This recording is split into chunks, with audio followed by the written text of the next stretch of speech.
1.6 topic हमारे पास है scientific method. Method का मतलब होता है तरीका और साइंटिफिक मतलब साइंसी तरीक़ेकार को साइंटिफिक मेथड कहेंगे। साइंटिफिक मेथड की डेफिनेशन है सबसे पहले हमारे पास, साइंटिस्ट टेक स्पेसिफिक स्टेप्स। जो साइंसदान होते हैं वो कुछ मखसूस ऐसे स्टेप्स को फॉलो करते हैं, ऐसी तरतीब को फॉलो करते हैं for doing a scientific work. साइंसी तहकीक करने के लिए, रिसर्च करने के लिए वो जो जिन स्टेप्स को फॉलो करते हैं उन स्टेप्स को साइंटिफिक मेथड कहा जाता है। अब सबसे पहले वो कहता है कि साइंसदान जो साइंटिफिक वर्क करने के लिए स्टेप्स लेते हैं उसको साइंटिफिक मेथड कहेंगे। इसी तरह से जो बायोलॉजिस्ट होते हैं जो बायो को स्टडी करते हैं वो जब बायो से मुतल्लिक कोई तहकीक करेंगे, कोई स्टेप्स फॉलो करेंगे तो उसको बायोलॉजिकल मेथड कहेंगे। ये थोड़ा सा टेक्निकल सा डिफरेंस है, ये आपने जहन में रखना है। ठीक है। For biological research some steps are these steps are called biological methods. ठीक है। अब वो स्टेप्स है क्या, वो कौन से इकदाम हैं जो लेते हैं साइंटिफिक मेथड में। ये 6 आपको इसी तरतीब में याद होने चाहिए। Recognition of a scientific problem. सबसे पहले तो ये कि आपको क्या एक प्रॉब्लम आपके सामने है उसका पता होना चाहिए। उसके बाद है ऑब्जर्वेशन। ऑब्जर्वेशन का मतलब है मुशाहिदा करना, देखना। ठीक हो गया। आपने आपको अंदाज़ा हो कि किस किस्म की साइंटिफिक प्रॉब्लम है, आपने अपने सेंसेस इस्तेमाल करते हुए देख के, सूंघ के, महसूस करके आपको पता हो कि किस नौयत का मसला है। उसके बाद हमारे पास है हाइपोथेसिस। हाइपोथेसिस का मतलब होता है मफरूज़ा। ठीक हो गया। इसमें हम एक ऐसी स्टेटमेंट, एक ऐसी मतलब सिर्फ ये कि आर्जी सा एक हल निकालते हैं मसले का, अपना जहन को, सोच को, अपनी ऑब्जर्वेशन को सामने रखते हुए एक मफरूज़ा पेश करते हैं, एक आर्जी हल निकालते हैं, उसको कहेंगे हाइपोथेसिस। फिर आता है डिडक्शन। डिडक्शन लफ्ज़ डिड्यूस से निकला है, इंग्लिश का लफ्ज़ है डिड्यूस, DEDUCE, उससे निकला है डिडक्शन। इसमें असल में होता क्या है कि हम नताइज निकालते हैं। ठीक है। हमारे पास बहुत किस्म की इंफॉर्मेशन जब आ जाती है तो उसमें से हम देखते हैं कि कौन सी सही है, किस किस्म के मामलात को हमने लेके चलना है और कौन सी स्टेटमेंट्स गलत हैं उनको हम रद्द कर देते हैं। फिर हैं एक्सपेरिमेंट्स। जो कि स्टेटमेंट्स हमने कहीं कहा था डिडक्शन में कि सही हैं, उन पे हम एक्सपेरिमेंट करते हैं, तजर्बे करते हैं। और उसके बाद उन तजर्बों से जो हमारे पास नताइज निकलते हैं, रिजल्ट्स निकलते हैं, वो हमारे लास्ट स्टेप में आएंगे। उनको किस तरह से हमने पेश करना है, इंटरप्रेट करना है, वो सारा कुछ रिजल्ट्स में आएगा। अब यहाँ पे आप देखें ये 6 स्टेप्स मैंने दिए हैं कि लिखे हैं। सबसे पहले रिकग्निशन ऑफ अ प्रॉब्लम। इसमें हमने आपको एग्जांपल में, ये मैं आपको समझाने के लिए अपने से एग्जांपल लिख रही हूँ। जो आपकी बुक में टेक्स्ट है वो सारा स्लाइड्स में है एज इट इज़। मतलब आप अगर अपनी बुक के साथ कंपेयर करेंगे आपको एक लफ्ज़ आगे पीछे नहीं मिलेगा।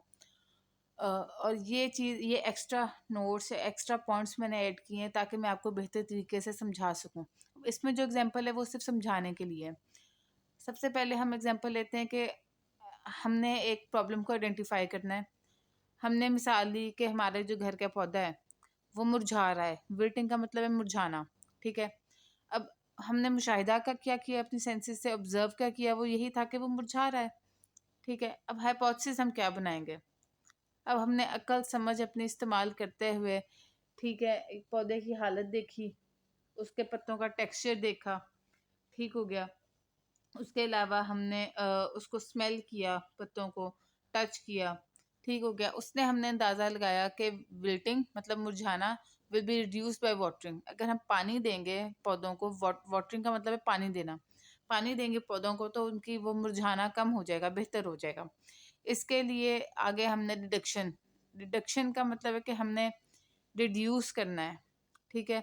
जो चीज़ हमें सही लग रही है उसको हमने आगे लेके चलना है, बाकी सारी रद्द कर देनी है। अब वो ये कह रहे हैं कि अगर आपका ये हाइपोथेसिस, आपका ये मफरूज़ा सही है तो इसका मतलब हुआ कि अगर हम पौधे को पानी देंगे तो पौधा ठीक हो जाएगा। ठीक हो गया।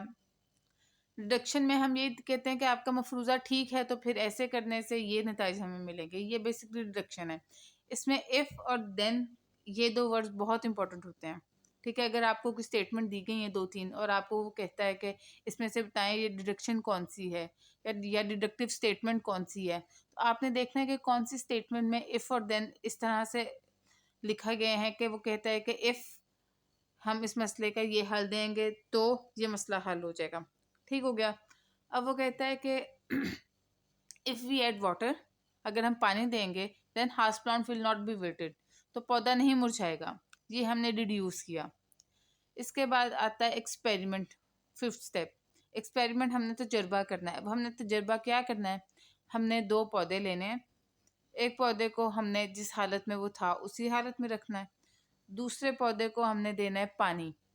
ठीक है। फिर हम देखेंगे कि अगर हमने पौधे को पानी दिया तो उसकी मुरझाना कम हुआ कि नहीं हुआ। ठीक हो गया। आगे रिजल्ट्स आ गए, नतीजे आ गए। ठीक है। हमने देखा जो जो पौधा हमारे पास अपनी असली हालत में हमने रखा, उसको हमने कोई कुछ नहीं ऐड सब्ट्रैक्ट किया उस पौधे में, वो पौधा वैसे ही मुरझाया ही रहा। लेकिन जिस पौधे में हमने पानी दिया वो पौधा वापस उसके पत्ते खिल खिल उठे। ठीक हो गया। इसमें नताइज में, रिजल्ट्स में हम लिखेंगे कि इसका मतलब है कि पौधे को प्यास लगी हुई थी, पौधे में पानी की कमी थी। हाउस प्लांट पर्कड अप, मतलब कि खिल खिल उठा। हेंस इट वाज थर्स्टी, इसका मतलब है कि वो मुरझाया पानी कम होने की वजह से, प्यास की वजह से मुरझाया हुआ था। ठीक हो गया। अब फिफ्थ में, एक स्टेप में, एक्सपेरिमेंट में मैंने आपको कहा है कि एक पौधा हमने उसकी असली हालत में रखना है, कुछ ऐड सब्ट्रैक्ट नहीं करना। ठीक हो गया। और एक पौधे के अंदर हमने पानी डालना है। ये चीज़ आपने अपनी जहन में रखनी है जब हम फिफ्थ पॉइंट डिटेल में डिस्कस करेंगे एक्सपेरिमेंट वाला। फिर आपको ये चीज़ बेहतर तरीके से समझ लगेगी कि हमने ऐसा क्यों किया। अब सबसे पहले हमारे पास है recognition of a problem. Recognition of a problem में हम देखते हैं कि ये एक पहला स्टेप है हमारे पास, जिसमें हम जो मसला है, जो प्रॉब्लम है, उसको आइडेंटिफाई करेंगे। सबसे पहले हम उसको आइडेंटिफाई करेंगे कि मसला है क्या, और फिर उसको डिफाइन करेंगे।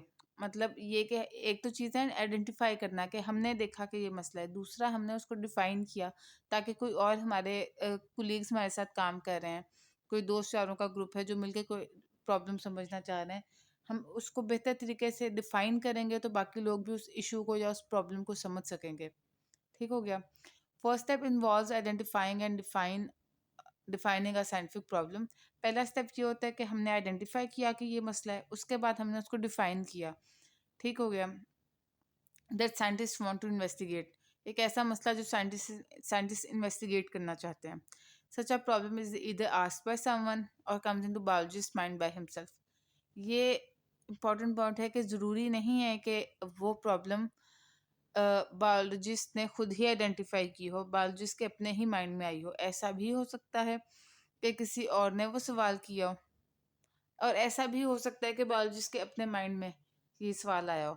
अपने माइंड में खुद ही सवाल आने की सबसे बड़ी एग्जांपल हमारे पास है कि न्यूटन के सर के ऊपर सेब गिरा और उसने जो ग्रेविटेशनल फोर्स थी वो इजाद कर ली, दरियाफ्त कर ली, सॉरी।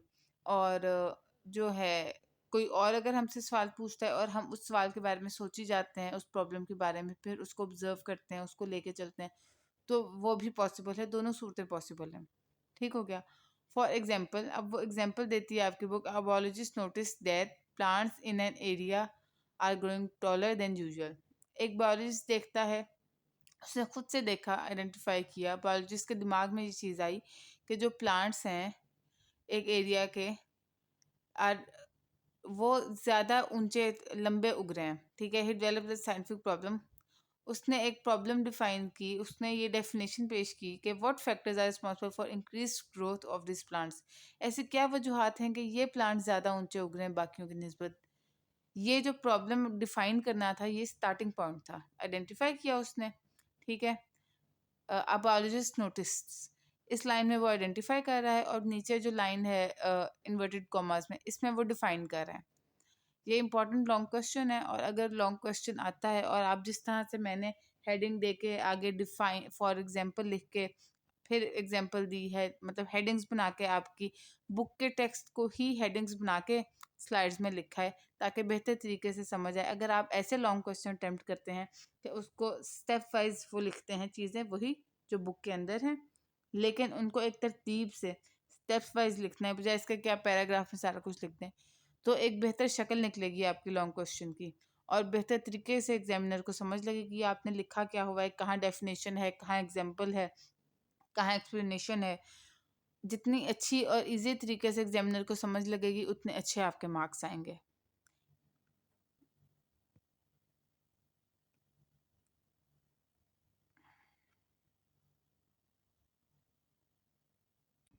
Second point, observations. अब ये सारा टेक्स्ट आपकी बुक का है, सिर्फ मैंने उसको थोड़ी सी तरतीब दी है ताकि आप एक सीक्वेंस में बात समझें, और जब अटेम्प्ट करें लॉन्ग क्वेश्चन, क्योंकि ये एक बड़ा इंपॉर्टेंट लॉन्ग क्वेश्चन है, तो उसको सीक्वेंस में ही अटेम्प्ट करें। ठीक हो गया? ताकि जिस तरह से आपको स्लाइड्स बेहतर तरीके से समझ आएंगी, उसी तरह से एग्जामिनर को आपकी बात बेहतर तरीके से समझ आएगी। चीज़ें बुक वाली हैं, सिर्फ उनको बयान करने का, उनको लिखने का तरीका थोड़ा बेहतर है। अब है ऑब्जर्वेशंस। पहले वो कहता है कि scientist make observations about a problem. सबसे पहले तो ये कि साइंटिस्ट अब प्रॉब्लम डिफाइन कर ली, अब वो ऑब्जर्व करेगा उस मसले को। ठीक है? ऑब्जर्व कैसे करेगा? वो अपने 5 सेंसेस यूज करेगा। कौन कौन सी हैं 5 सेंसेस? साइट, देखना, हियरिंग, सुनना, स्मेल, सूंघना, टच, महसूस करना, टेस्ट, जायका, देखना। ठीक हो गया? वो कहता है they also read and study the previous research on the same और रिलेटेड प्रॉब्लम्स। एक तो ये कि वो ऑब्जर्व कर रहा है अपनी मौजूदा हालत में बैठ के उस प्रॉब्लम को अपने ऑब्जर्वेशन से, अपने पांचों सेंसेस से उसको ऑब्जर्व कर रहा है। दूसरा ये कि वो साथ साथ उस मसले के मुतलिक जो पहले ही तहकीक हो चुकी है उसको भी वो स्टडी कर रहा है कि जो मैं, क्या ऐसा तो नहीं है कि जो मसला मैंने आइडेंटिफाई किया है वो पहले से उसका हल निकल चुका है, या उस मसले को, हो सकता है उस मसले को पहले भी किसी ने आइडेंटिफाई किया हो, उस पर रिसर्च की हो, तो वो रिसर्च मौजूद हो जिससे मुझे मेरे मसले में मसले को हल करने में मदद मिल सके।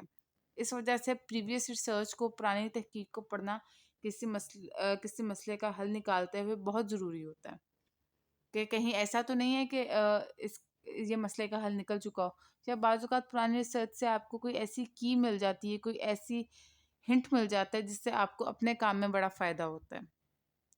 ऑब्जर्वेशंस में भी क्वालिटेटिव और क्वांटिटेटिव।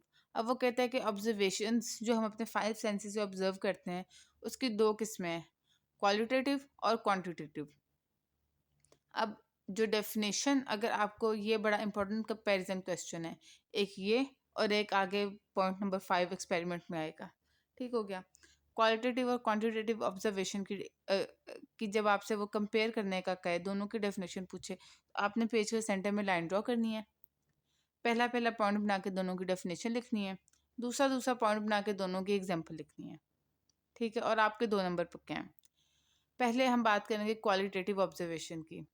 उस क्वालिटेटिव वर्ड क्वालिटी से निकला है, क्वालिटी खसूसियत। हम उसकी खसूसियात ऑब्जर्व करेंगे। अब किसी की खसूसियात, अब जैसे हम अक्सर बोलते हैं कि किसी की खूबियाँ नापी तोली नहीं जा सकती, हम उनको नंबरिंग में नहीं लिख सकते कि किसी में कितनी खूबियाँ हैं। ठीक है? ये महसूस करने वाला मामला है। अब क्वालिटी भी खसूसियात ही हैं जिनको हम नंबर्स में नहीं लिख सकते। ठीक है? जैसे कि हम बात करते हैं, जैसे हमने फ्लावर की बात की, फ्लावर के मुरझाने की बात की। ठीक हो गया? अब इसमें हम पत्तों का रंग देखते हैं कि रंग धीमा धीमा सा है। अब हम उसको नंबर्स में तो नहीं लिख सकते कि 1.1 धीमा है, 0.2 धीमा है, या 3 पॉइंट्स डाउन है, ऐसे तो नहीं ना ये बात कर सकते। तो ये क्वालिटी में क्वालिटेटिव ऑब्जर्वेशन में आएगा। इसी तरह फ्लावर का टेक्सचर, कि वो मुरझाया मुरझाया, गिरा गिरा है, इसको भी आप लिख नहीं सकते कि किस तरह से मुरझाया है, कितने पॉइंट्स में मुरझाया है। ये क्वालिटी है। अब हमने सबसे पहले उसकी डेफिनेशन देखी, it involves observation that can not be measured with number. ठीक है? For example the colour and texture of a flower, क्योंकि हम पहले हाउस उसकी प्लांट की ही बात कर रहे हैं, तो वो एग्जाम्पल लेके चलेंगे कि हमने फूल का कलर और टेक्सचर अगर ऑब्जर्व किया है, तो वो नंबर्स की सूरत में तो नहीं है ना, तो वो तो उसकी खसूसियत है, तो वो क्वालिटेटिव ऑब्जर्वेशन में आएगा। नेक्स्ट हमारे पास क्वान्टिटेटिव ऑब्जर्वेशन जो है, वो वर्ड क्वांटिटी से निकला है। क्वांटिटी मतलब मिकदार, कितने मिकदार में है। हम अगर चीनी मंगवाते हैं बाज़ार से, हम कहते हैं 2 किलो चीनी ले आओ। ठीक हो गया? वो क्वालिटेटिव, एक क्वालिटेटिव एक मिकदार की सूरत में हमने चीनी का बताया।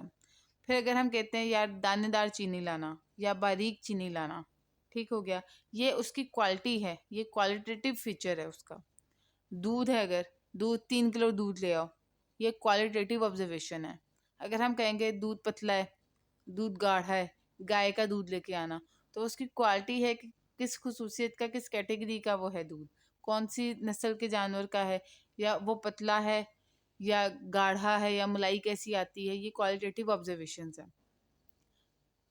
क्वांटिटेटिव ऑब्जर्वेशन को हमेशा हम नंबर्स में डिफाइन कर सकते हैं, कितने किलो दूध है, फूल की कितनी पत्तियां हैं, कितने फूल हैं जो मुरझा गए हैं, 2 3 4 कितने फूल मुरझाए हैं, ये सब क्वालिटेटिव में आएगा। इट इन्वॉल्व्स मेजरमेंट्स और न्यूमेरिकल डाटा, या हम उनको मेजर कर रहे हैं, ठीक है, या उनको न्यूमेरिकल मतलब डाटा मतलब नंबर्स की फॉर्म में जो हमारे पास डाटा होता है, जो हमारे पास रिजल्ट्स या डाटा या इंफॉर्मेशन नंबर्स की फॉर्म में आती है, उसको न्यूमेरिकल डाटा कहेंगे। That can be express in the form of quantity, जो मकदार की सूरत में हमारे पास डाटा आता है न्यूमेरिकल फॉर्म में, नंबर्स की फॉर्म में, वो क्वांटिटेटिव ऑब्जर्वेशन है। अब इसमें वो एग्जांपल दे रहे हैं, number of birds in a tree, दरख्त पे कितने परिंदे बैठे हैं, ये काउंट हम करके बताएंगे ना, कितने हैं, 3 है, 4 है, 6 हैं, ये क्वालिटेटिव ऑब्जर्वेशन है। लेकिन अगर आपसे पूछे कितनी नस्ल के परिंदे बैठे हैं दरख्त पे, तो वो क्वालिटेटिव ऑब्जर्वेशन है। नंबर ऑफ बर्ड्स क्वांटिटेटिव है, और किस किस कौन सी नस्ल के परिंदे बैठे हैं, ये क्वालिटेटिव ऑब्जर्वेशन है। अब एंड पे उसने एक लाइन लिखी है, qualitative observation, quantitative observation, quantitative मतलब न्यूमेरिकल ऑब्जर्वेशन जो है are more accurate than qualitative. अब ये आपको एमसीक्यू भी आ सकता है कि कौन सी मोर एक्यूरेट है, जो हमारे पास नंबर्स की फॉर्म में है वो एक्यूरेट हुई ना, क्योंकि हो सकता है मुझे कोई प्लांट ज़्यादा मुरझाया हुआ लगे, कोई और है वो कहे ये नहीं यार इतना नहीं मुरझाया हुआ, थोड़ा सा बेहतर है, काम इतना नहीं खराब, तो दो लोग वो ओपिनियन क्योंकि होता है, क्वालिटी ओपिनियन पे बेस करती है या पर्सनल एक्सपीरियंस पे बेस करती है, इस वजह से वो इतनी एक्यूरेट नहीं होती। 4 लोग एक बात करेंगे, 6 लोग कहेंगे नहीं इतनी मामला ख़राब नहीं है, फिर 2 लोग आएंगे वो कहेंगे नहीं बहुत ही मामला सीरियस है, इस वजह से वो इतना एक्यूरेट नहीं होता। लेकिन यही अगर कोई कहे कितने फूल मुरझाए हुए हैं, तो वो एक एक्यूरेट बात है, क्योंकि ये तो दिख रहा होगा ना ज़्यादा मुरझाए हुए हैं कि कम मुरझाए हुए हैं, लेकिन पता तो है ना सबको कि फॉर एग्जाम्पल 6 फूल मुरझाए हुए हैं, तो वो तो सबको दिख रहा है 6 फूल मुरझाए हुए हैं, ये मोर एक्यूरेट है, क्वांटिटी जो है वो मोर एक्यूरेट है देन क्वालिटेटिव ऑब्जर्वेशन। अब उसकी वजह वो देता है कि क्वांटिटेटिव ऑब्जर्वेशन क्यों ज़्यादा एक्यूरेट है, क्योंकि ये वाली इनवेरिएबल है। इनवेरिएबल जो लफ्ज़ है ना, वो पहले आप समझें कि वेरिएबल क्या है। वेरिएबल वैरायटी से निकले, मतलब एक से ज़्यादा होना चीज़ का, ये वैरायटी होती है, ठीक हो गया। वैरायटी से वर्ड निकला है वेरिएबल। वेरिएबल ऐसी चीज़ जो चेंज होती हो, ज़्यादा कम होती हो, ये हो गया वेरिएबल। अब इनवेरिएबल वो चीज़ है जो ज़्यादा कम नहीं होती, चेंज नहीं होती, फिक्स रहती है, एक जितनी रहती है। अब वो पहली खसूसियत उसने क्वांटिटेटिव ऑब्जर्वेशन की बताई है कि वो इनवेरिएबल है, ना चेंज होने वाला, ठीक हो गया। अगर 10 लोगों ने कह दिए कि 6 फूल मुरझाए हुए हैं, तो वो उतनी रहेगी, वो चेंज नहीं हो सकता अनलेस अनटिल हमारे पास कोई और हम फूल ले आए जो मुरझाया हो, फिर हम नए सिरे से उसको ऑब्जर्व करेंगे, नए सिरे से उसको ऑब्जर्व करके जो हम डाटा लिखेंगे, तो तब हम कहेंगे कि नहीं जी अब 7 हो गए। लेकिन उस उस मोमेंट पे कोई बंदा थर्ड पार्टी आके ये नहीं कह सकती कि नहीं जी 7 है फूल मुरझाए हुए हैं, वो इनवेरिएबल है, ना चेंज होने वाला। मेजरेबल है तो होता है, सेकंड फीचर है कि मेजरेबल होती है क्वांटिटेटिव ऑब्जर्वेशन। अब हमने फूल काउंट किए, इसका मतलब है मेजरेबल थे, मेजर किए जा सकते थे, ठीक हो गया। And can be recorded in terms of number. तीसरा पॉइंट ये, तीसरा फीचर ये क्वांटिटेटिव ऑब्जर्वेशन के फीचर्स हैं, करेक्टरिस्टिक्स हैं। कोई आपसे पूछता है फीचर क्या है, ये 3 है। कोई आपसे पूछता है करेक्टरिस्टिक्स क्या है, वो भी यही 3 है, कि इनवेरिएबल होता है, मेजरेबल होता है, और recorded in terms of number. मतलब ये कि नंबर्स की सूरत में जब हम डाटा लिखेंगे कि कितने फूल मुरझाए हुए हैं, हम वो नंबर की सूरत में लिखेंगे कि जी 6 फूल मुरझाए हुए हैं। ओके,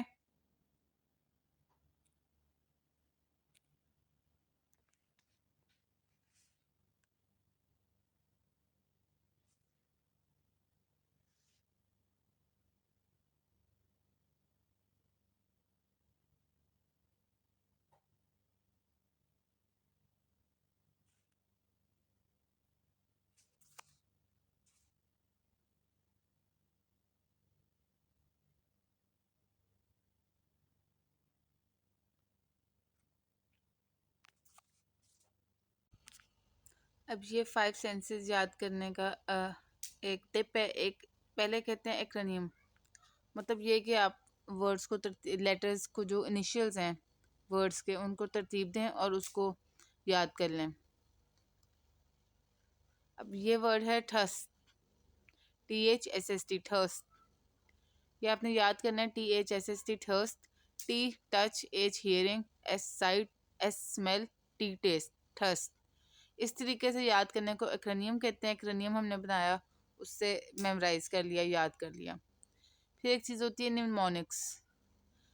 ये होती है कि आपने जो फर्स्ट जो वर्ड है उसका जो फर्स्ट इनिशियल है, फर्स्ट लेटर है, उस उनको इस्तेमाल करते हुए एक जुमला बना लिया, उसको याद कर लिया, आसान सा जुमला, ताकि आपको सेंसेस याद रहें। अब मैंने ये जुमला बनाया, सिली हिप्पो स्मेल्स द ट्री। बेवकूफ़ हिप्पो ने दरख्त को सूंघा। सिली हिप्पो स्मेल्स द ट्री। ये बड़ी एक मतलब इजीली याद हो जाने वाला जुमला है। इसमें से सिली का एस साइट है, एच हिप्पो का एच हियरिंग, स्मेल्स का एस स्मेली है, द का टी टच है और ट्री का टी टेस्ट है। Silly hippo smells the tree, sight hearing smell touch and taste. इस तरीके से याद करने को निमोनिक कहते हैं। और ये मैंने इस वजह से लिखा है कि ताकि आपको समझ लगे या अब 5 सेंसेस याद करने में आपको आसानी हो, क्योंकि ये बाज़ औक़ात एक आध सेंस एंड टाइम पे भूल जाती है। इस तरह से आपको भूलती नहीं है।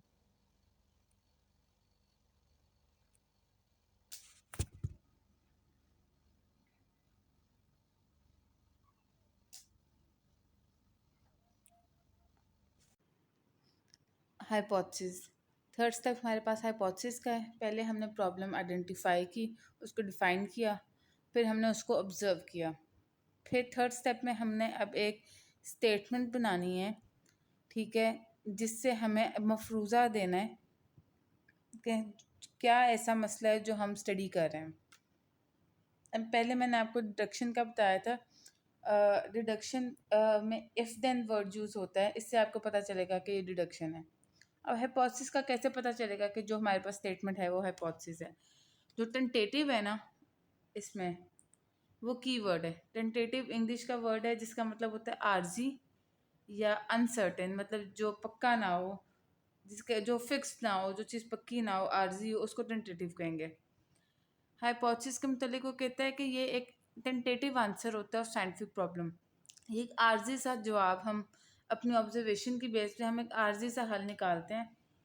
जैसे हमने फूल जब हाउस प्लांट की बात की थी तब हमने कहा था कि इसको पानी देंगे तो इसकी हालत बेहतर होगी। ये हमने एक आर्जी सा हल निकाला था पत्तों की, फूलों की कंडीशन देख के। तो हाइपोथेसिस एक आर्जी सा जवाब होता है, टेंटेटिव आंसर होता है हमारी साइंटिफिक प्रॉब्लम का। साइंटिस्ट में make many hypothesis for single problem. अब वो कहते हैं कि साइंटिस्ट एक से ज़्यादा मफरूज़े दे सकते हैं, एक एक मसले के, एक साइंटिफिक प्रॉब्लम के एक से ज़्यादा हल दे सकते हैं। अब जैसे जब जो हमने एग्जांपल डिस्कस की थी पहले, जो मैंने नोट्स शो किए हैं उनमें, वो हमने कहा था कि पौधों को पानी दो तो वो ठीक हो जाएंगे, ठीक है। हम एक और स्टेटमेंट भी बना सकते थे कि इसको खाद दी जाए तो ये ठीक हो जाएगा, इसको धूप में रखा जाए ज़्यादा तो ये ठीक हो जाएगा, ठीक है। तो हम एक से ज़्यादा हाइपोथेसिस भी दे सकते हैं, क्योंकि इससे फ़र्क नहीं पड़ता हम कितनी हाइपोथेसिस दें, क्योंकि जितनी भी हाइपोथेसिस हमने देनी है ना, उनसे उनको हमने डिडक्शन और फिर एक्सपेरिमेंटेशन वाले स्टेप्स पे कट आउट करते जाना है, कट करते जाना है, कोई कौन कौन सी हमारे पास हाइपोथेसिस गलत है। तो एक्सपेरिमेंट जिस हाइपोथेसिस का कामयाब होगा उसकी वही कामयाब हाइपोथेसिस होगी। अब हम अर्ली स्टेज पे हैं, ऑब्जर्व किया, पुरानी चीज़ें स्टडी की, उससे जो जितने हाइपोथेसिस हमें समझ लगी, 1 2 4 हमने दे दी, क्योंकि आगे वो टेस्टिंग तो होनी ही होनी है। A hypothesis has the following characteristics। ये भी एक बड़ा इंपॉर्टेंट शॉर्ट क्वेश्चन है। ये टॉपिक बहुत इंपॉर्टेंट है, बेशुमार शॉर्ट और लॉन्ग क्वेश्चन इससे निकलते हैं। A hypothesis has following characteristics। It is a proposed statement to answer the problem। वो कहते हैं कि एक आर्जी सा जवाब, एक मफरूज़ा हम देते हैं, एक स्टेटमेंट हम प्रपोज करते हैं, हल देते हैं हम हमारा जो मसला है उसका, ठीक है। It always matches with the available observation. अब ये नहीं है कि कोई भी बोंगी मार दो, आपकी जो हाइपोथेसिस है वो मैच करनी चाहिए कि जो चीज़ें आपने ऑब्जर्वेशन वाले स्टेप पे, जो चीज़ें आपने अपने 5 सेंसेस से ऑब्जर्व की या जो आपने पुराने स्टडी मटेरियल देखा उससे उससे मैच करना चाहिए आपका जो हाइपोथेसिस हो वो। It can be tested through experiment. आपका हाइपोथेसिस को टेस्ट करने का आपके पास हमेशा एक रास्ता मौजूद होना चाहिए। ठीक है, ये नहीं कि कोई हवाई बात कर दो जिसकी कोई एक्सपेरिमेंटेशन या टेस्टिंग हो ही ना सके। हमेशा आपके पास एक कोई ना कोई एक रास्ता होना चाहिए एक्सपेरिमेंटेशन का। There is always a way to disapprove the hypothesis. हमने जब हाइपोथेसिस को टेस्ट करना है ना, हमने बायसनेस नहीं दिखानी कि जो हम चाहते हैं वही जवाब मिले। ऐसा नहीं होना चाहिए। आपने बहुत ही तरीके से उसको हर तरह से टेस्ट करना है कि अगर वो हाइपोथेसिस गलत भी होती है ना तो आप उसको डिसअप्रूव कर दो, उसको गलत कर दो। ठीक है, ज़रूरी नहीं है कि आपने उसको हर सूरत उसको साबित ही करना है। हाइपोथेसिस बेशुमार हाइपोथेसिस गलत होती हैं, इसमें ऐसी कोई बात नहीं है।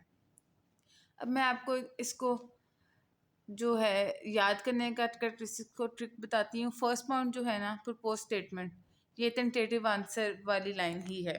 ठीक है, अब जो सेकंड पॉइंट है ना, वो आपने ऑब्जर्वेशन, हमारा सेकंड स्टेप ऑब्जर्वेशन है। ठीक है, ये उससे निकला है कि ऑब्जर्वेशन से मैच करना चाहिए आपके हाइपोथेसिस। फिर जो थर्ड स्टेप है वो हमारा हाइपोथेसिस के बाद जो नेक्स्ट स्टेप एक्सपेरिमेंट, उसके साथ लिंक करता है कि हमने एक्सपेरिमेंट को टेस्ट करना है।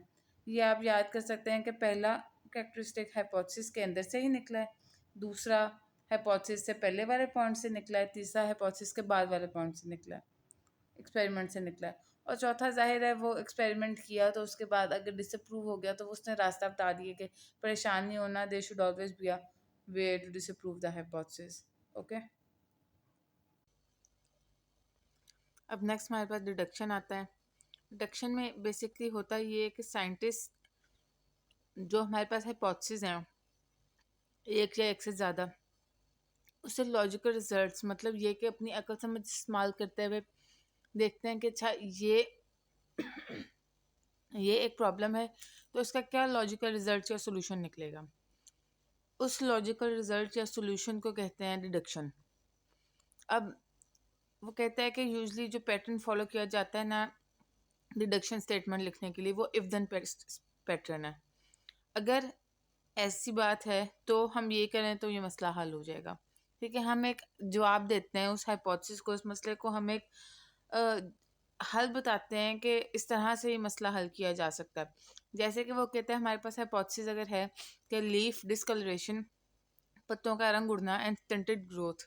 स्टंटेड मतलब जितना नॉर्मल स्टंटेड वर्ड जो है ना, वो अगर हम बच्चे के लिए इस्तेमाल करें, स्टंटेड चाइल्ड अगर हम कहेंगे, वो होगा जो अपनी उम्र से छोटा दिखता होगा, मतलब उम्र उसकी 5 साल की, हाइट उसकी 3 साल 2 साल के बच्चे जितनी है, उसको स्टंटेड कहेंगे। ठीक है, अब लीफ के मतलब अगर हम स्टंटेड ग्रोथ कहेंगे, इसका मतलब है पत्ता उस उतना खिला हुआ उतना बड़ा नहीं है, छोटा है या मुरझाया हुआ छोटा सा है।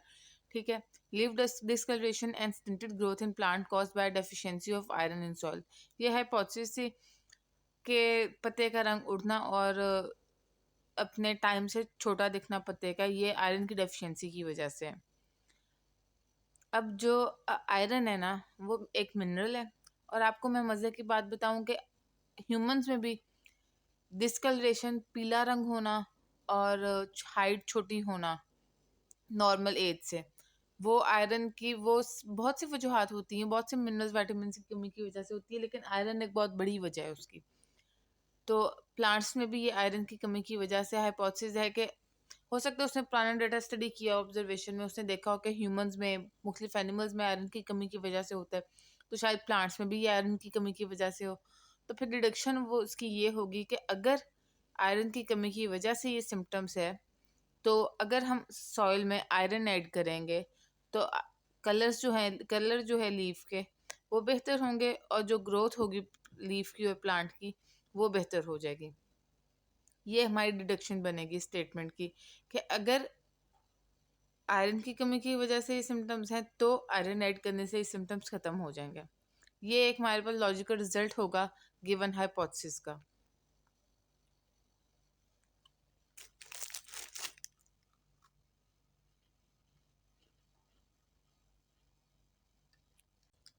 फिफ्थ पॉइंट है एक्सपेरिमेंट्स। जो एक्सपेरिमेंट होता है वो बड़ा ही एक बेसिक स्टेप होता है साइंटिफिक मेथड्स का।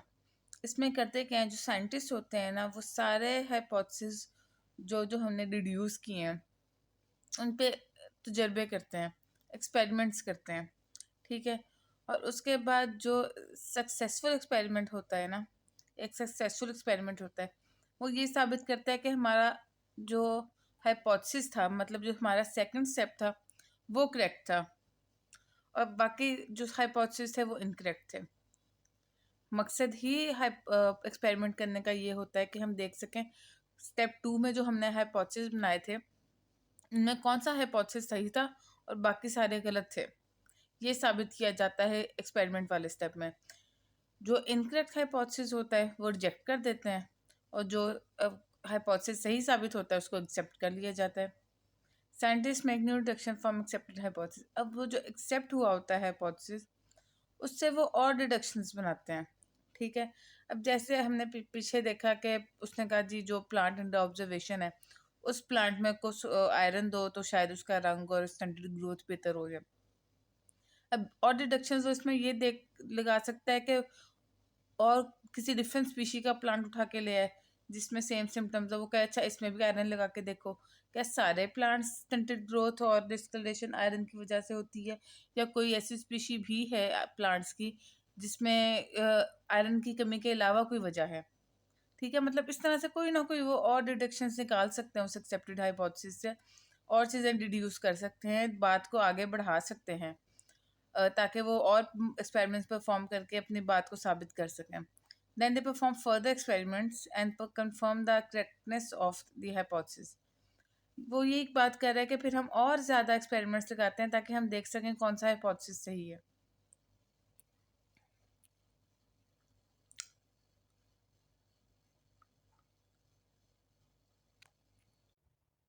अब आपकी बुक में बॉक्स में एक्सपेरिमेंटल ग्रुप और कंट्रोल ग्रुप की बात की गई है। जब हम एक्सपेरिमेंट करते हैं ना, ये मैंने आपसे पहले भी डिस्कस किया था बहुत एक थोड़ा सा, मैंने कहा था हम 5th पॉइंट जब हम स्टडी करेंगे उसमें मैं आपको डिटेल समझाऊंगी। जब हम कोई एक्सपेरिमेंट करते हैं ना, तो एक तो हम 2 ग्रुप्स बनाते हैं। एक ग्रुप होता है एक्सपेरिमेंटल ग्रुप, दूसरे ग्रुप का नाम होता है कंट्रोल ग्रुप, ठीक हो गया। अब जो हमारा कंट्रोल ग्रुप है उसमें हमने कोई छेड़छाड़ नहीं करनी। अगर मतलब हमने प्लांट को आयरन दी है, आयरन की कमी की वजह से प्लांट अगर डिस्कलरेशन हो रही, तो हमने जो हमारा कंट्रोल ग्रुप का प्लांट होगा ना उसमें हमने कुछ चेंज नहीं करना। जो जिस माहौल में प्लांट पड़ा है, डिस्कलरिंग हो रही है नहीं हो रही है, हमने उसको नहीं छोड़ना, उसको उसी हालत में रखना। इसी तरह जो हमने अपनी बुक से हट के एग्जाम्पल डिस्कस की थी, हाउस प्लांट को हमने पानी दिया था कि विल्टिंग से बचाना है, हमने मुरझाने से बचाना है। तो जो कंट्रोल ग्रुप का हमारा प्लांट होगा उसमें हमने कोई चेंज नहीं करना, प्लांट जिस हालत में उसको वैसे ही रखना है। जो हमारा कंट्रोल ग्रुप है ना, वो इसी वजह से हम कंट्रोल ग्रुप उसको कहते हैं कि हम उसको उसी कंट्रोल एनवायरनमेंट में रखते हैं, उसी माहौल में रखते हैं जिसमें वो इतनी देर का होता है, कोई चेंज नहीं करना। अब आए एक्सपेरिमेंटल ग्रुप की तरफ। एक्सपेरिमेंटल ग्रुप वो ग्रुप है जिसमें हम अपना एक्सपेरिमेंट लगाते हैं। एक्सपेरिमेंट से मुराद आयरन ऐड करनी है सॉइल में तो ऐड कर देंगे, प्लांट को पानी देना है पानी दे देंगे, पौधा मुरझा रहा है हमें लगता है धूप में रखने से पौधा बेहतर होगा तो एक्सपेरिमेंटल ग्रुप वाले पौधे को हम धूप में रखेंगे, कंट्रोल ग्रुप वाला जहाँ पड़ा है वहीं रहेगा। जो हमने चेंजेस, जो मैनिपुलेशन, जो ऊंच नीच करनी है वो हम एक्सपेरिमेंटल ग्रुप के साथ करेंगे, कंट्रोल ग्रुप को हम हाथ भी नहीं लगाएंगे। ये अब आपको मैंने बड़े ही आसान अल्फाज में फ़र्क बता दिया। अब एग्जाम्पल की तरफ आएँ। You want to do an experiment to test the necessity of carbon dioxide for photosynthesis. अब फोटोसिंथेसिस का हमें पता है, प्लांट्स जो हमारा माहौल है उससे कार्बन डाइऑक्साइड उठाते हैं और लाइट की मौजूदगी में, और अब हमारे एनवायरनमेंट को ऑक्सीजन वापस कर देते हैं, ठीक हो गया। अब वो कहते हैं हमने देखना है कि कार्बन डाइऑक्साइड कितनी ज़रूरी है फोटोसिंथेसिस के लिए। अब हम 2 ग्रुप्स बनाएंगे प्लांट्स के। एक जैसे प्लांट्स होंगे, एक कंट्रोल ग्रुप में जाएगा, एक एक्सपेरिमेंटल ग्रुप में जाएगा। अब जो कंट्रोल ग्रुप का प्लांट है ना, you will provide carbon dioxide to the other plant, ठीक हो गया। हम इसको कार्बन डाइऑक्साइड प्रोवाइड करेंगे और मतलब जो माहौल में जितनी कार्बन डाइऑक्साइड जाती है एक प्लांट में, उतनी ही इस प्लांट को जाएगी। हम माहौल में से कार्बन डाइऑक्साइड की अमाउंट को ज़्यादा कम नहीं करेंगे। अलबत्ता जो एक्सपेरिमेंटल ग्रुप है उसको हम कार्बन डाइऑक्साइड देंगे ही नहीं। लगी समझ? जो हमने चेंजेस की एक्सपेरिमेंटल ग्रुप में की, कंट्रोल ग्रुप को उतनी ही कार्बन डाइऑक्साइड मिली जितनी आम हालात में उसको मिल रही थी। अब वो कहता है the necessity of carbon dioxide will be proven when photosynthesis does not occur in the experimental group but occurs in control group. अब वो कह रहा है कि हमें खुद ही उसकी ज़रूरत समझ लग जाएगी कार्बन डाइऑक्साइड की, जब हमारे एक्सपेरिमेंटल ग्रुप में फोटोसिंथेसिस होगी नहीं, फोटोसिंथेसिस कंट्रोल ग्रुप में होगी। उससे हमें ये वाजह हो जाएगा कि कार्बन डाइऑक्साइड कितनी ज़रूरी है फोटोसिंथेसिस के लिए। लास्ट हमारे पास स्टेप है रिजल्ट्स। अब रिजल्ट्स में होता क्या है, बेसिकली जो साइंटिस्ट होते हैं ना, वो सारा डाटा जितना भी हमारे पास एक्सपेरिमेंट से डाटा इकट्ठा हुआ है वो सारा कंपाइल करते हैं। उन पे अगर कोई स्टेटिस्टिक्स लगानी है, स्टेटिस्टिकल एनालिसिस करना है, मतलब स्टेटिस्टिक्स लगा के कोई उनको उनका रिजल्ट्स निकालने हैं या उन पे ग्राफ बनाने हैं उस डाटा के, तो वो देखते हैं। और ये स्टेटिस्टिकल एनालिसिस और ग्राफ्स हमारी मदद करते हैं कि हम उस डाटा को, रिजल्ट्स को समराइज़ कर सकें, उसको कंपाइल कर सकें। अब हमने एक्सपेरिमेंट्स किए, डाटा कलेक्ट किया, उसको समराइज़ करके एक रिजल्ट्स की फॉर्म में हमारे पास आ गया कि हमारे पास नतीजे एंड पे निकले क्या। एक कंपाइल्ड फॉर्म में हमारे पास सारा डाटा आ गया। Scientist also include list of references in the summary to acknowledge the sources of information. अब साइंटिस्ट करते क्या हैं, जब रिजल्ट्स लिखते हैं तो जो कुछ उनकी नई फाइंडिंग्स हैं, जो कुछ उन्होंने देखा है अपने एक्सपेरिमेंट्स में, वो भी सारा कुछ लिखते हैं, उनको उसको एनालाइज करते हैं। ठीक है। और इसके साथ साथ जो उन्होंने डाटा स्टडी किया था, प्रीवियस डाटा जो था या उससे मिलती जुलती रिसर्च थी, उसके साथ हवाले देंगे, उसके रेफरेंसेस देंगे, या उनको एक्नॉलेज करेंगे कि हाँ हमने ये एक्सपेरिमेंट इस तरीके से किया क्योंकि माजी में इससे मिलता जुलता एक्सपेरिमेंट भी इसी तरीके से फ़लाने साइंटिस्ट ने किया था। हम उनकी खिदमात को एक्नॉलेज करते हैं, साथ साथ उनको उनका रेफरेंस देते हैं, ताकि पता चले किसी और भी साइंटिस्ट ने इससे मिलता जुलता कोई काम करना हो तो उसको पता हो कि मैंने कौन कौन से साइंटिस्ट की जो डाटा है, जो रिजल्ट्स हैं, जो एक्सपेरिमेंट्स है, उसको देखना है।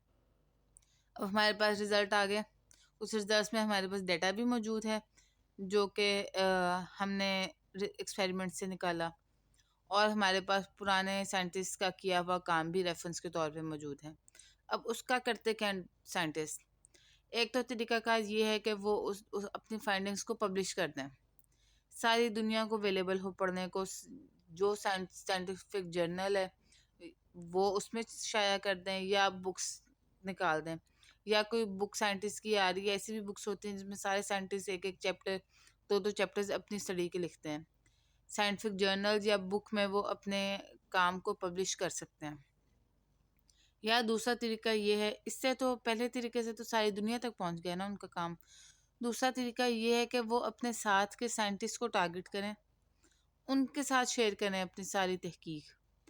अब अपने साइंटिस्ट, अपने कॉलीग्स, अपने जो पीयर्स हैं, मतलब ये कि जो आपके साथ काम करते हैं, आपके इर्द गिर्द हैं, उनके साथ शेयर करने का अपना रिज़ल्ट। एक तरीका ये होता है कि आप साइंटिफिक रिपोर्ट्स तैयार करें, वो सारे साइंटिस्ट को रिपोर्ट्स भेजी जाएँ अपने रिज़ल्ट की। सारे साइंटिस्ट अपने पास जो रिपोर्ट उनको मिलेगी वो पढ़ेंगे, वो देखेंगे कि अच्छा आपने ये काम किया है। या दूसरा तरीका ये है कि सेमिनार्स अरेंज करें। सेमिनार्स, उसमें स्पीकर्स होते हैं जो अपना पेश करते हैं काम, और फिर क्वेश्चन आंसर सेशन होता है, डिबेट्स होती हैं छोटी छोटी, जिससे लोग बेहतर तरीके से सारा काम समझते हैं। किसी के जहन में कोई दिमाग होगा तो वो भी, इस कोई दिमाग में कोई सवाल होगा तो वो भी कर सकता है। या नेशनल और इंटरनेशनल लेवल पे, नेशनल लेवल के साइंटिस्ट, या बहुत आपने कोई बड़ा काम किया तो इंटरनेशनल लेवल के साइंटिस्ट के साथ मीटिंग्स अरेंज की जा सकती हैं जिसमें आप अपना काम डिस्कस कर सकते हैं।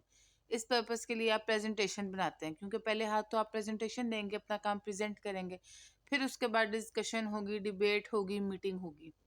ठीक है। पहले अपने रिजल्ट्स के आने के बाद आपके पास एक रास्ता होता है कि आप उसको पब्लिश करें ताकि वो पूरी दुनिया को अवेलेबल हो। दूसरा, अपने कुलीग्स को साथ शेयर करने का एक तरीका होता है कि या तो आप उसका एक साइंटिफिक रिपोर्ट बना के उनको भेजें, या उसकी प्रेजेंटेशन बना के मीटिंग्स में और सेमिनार्स में उसको पेश करें, ताकि प्रॉपर एक डिबेट हो सके और समझा जा सके आपके काम को। ये बहुत इंपॉर्टेंट टॉपिक है। इसमें स्टैटिस्टिक्स, ये 6 के 6 स्टेप्स की सीक्वेंस में लिखना, ये शॉर्ट क्वेश्चंस आ सकते हैं। साइंटिफिक मेथड, हाइपोथेसिस की डेफिनेशन, डिडक्शन की डेफिनेशन, हाइपोथेसिस के कैरेक्टरिस्टिक्स, डिडक्शन की डेफिनेशन में साथ एविडेंस स्टेटमेंट आपने जरूर मेंशन करनी है। हाइपोथेसिस की डेफिनेशन में टेंटेटिव वर्ड ज़रूर यूज़ करना है। कंट्रोल और एक्सपेरिमेंटल ग्रुप का डिफरेंस और क्वालिटेटिव ऑब्जर्वेशन का डिफरेंस, ये बेशुमार चीज़ें हैं जो इस एक टॉपिक से निकलती हैं और ये पहला इतना इम्पोर्टेंट टॉपिक है आपके चैप्टर 1 का।